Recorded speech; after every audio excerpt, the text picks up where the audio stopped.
Glory. I was riding the other day and I saw this man. First lady and I were riding and I saw this man walking down the street, and he was one of the people who live out on the street, had a little thing, and he was just moving down the road, wasn't thinking about nothing. I said, now that man, she'll tell you, I said, that man is so much better off than most of us. He don't pay no taxes.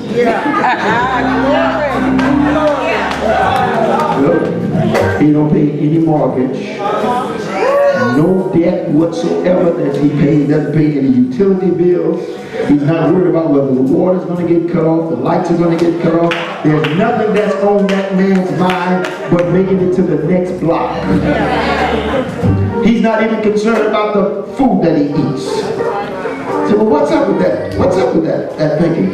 Then I'm reminded that God provides for the birds. Amen. You don't find birds running around trying to figure out how they want to eat.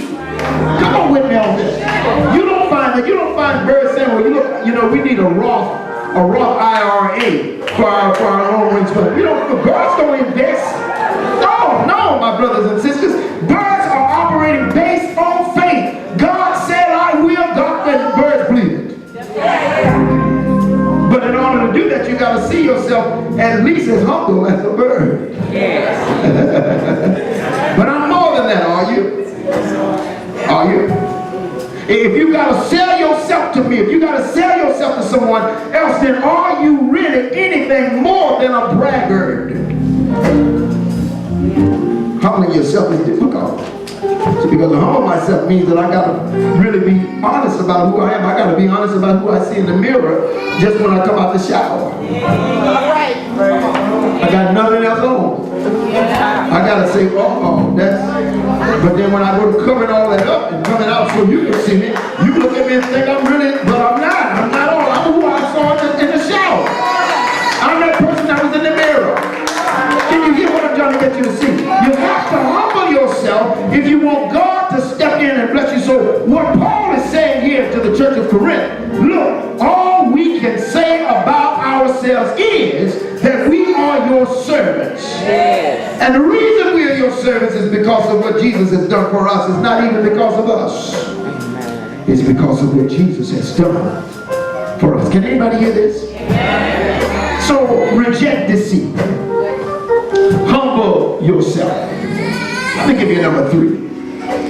Believe that God provides.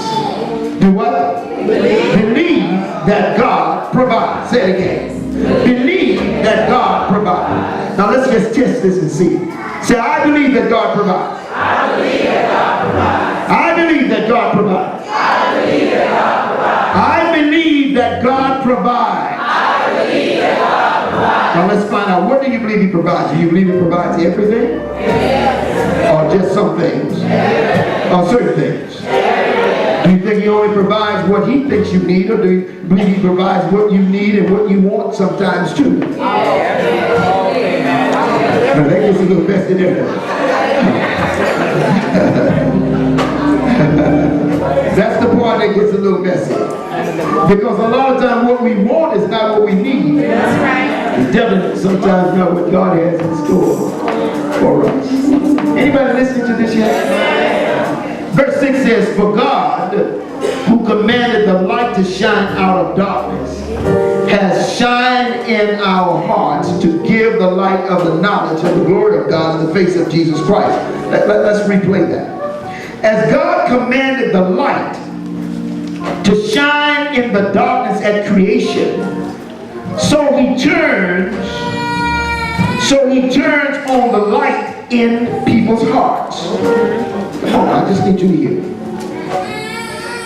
He turns the light on in people's hearts so that they can see who Jesus Christ is.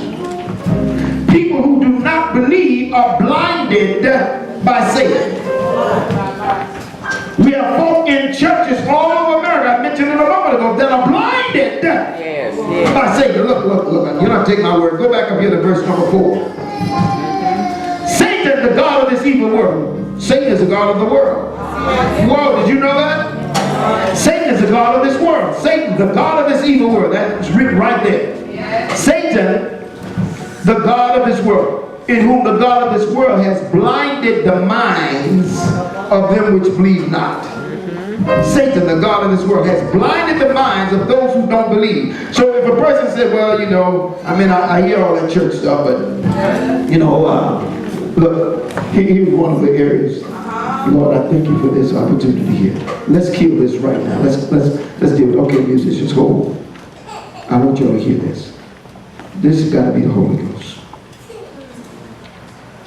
Some of us bought the lie innocently that King James version of the Bible is the Holy Bible.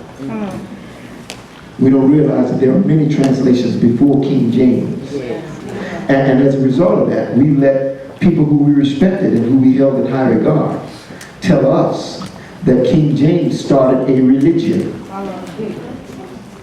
And so as a result of our hearing that he started a religion, and when we look at history, we find out that King James had some very serious character flaws.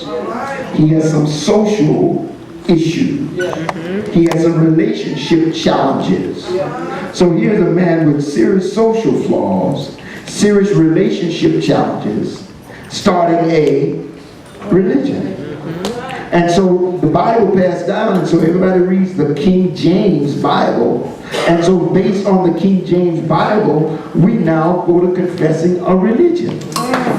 That is a lie. And the reason it is done so well and we buy it so easily is because Satan, who is behind that lie, has blinded the minds of our people so that they cannot see beyond the lie. You need to hear this.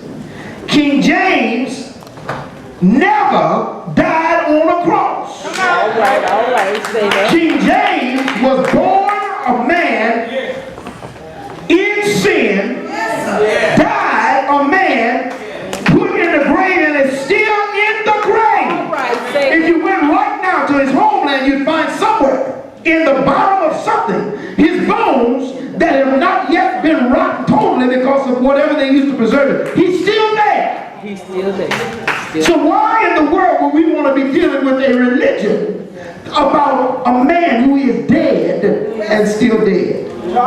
Come on, hear me on this.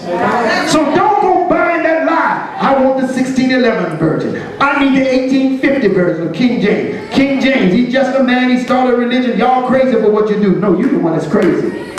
You stupid. Look, that's a height of stooping down beneath the truth. That's where you stoop down. You stoop down beneath the truth. I don't want the truth. I want to get beneath it. Well, beneath it must be something that's not true. Can you hear me?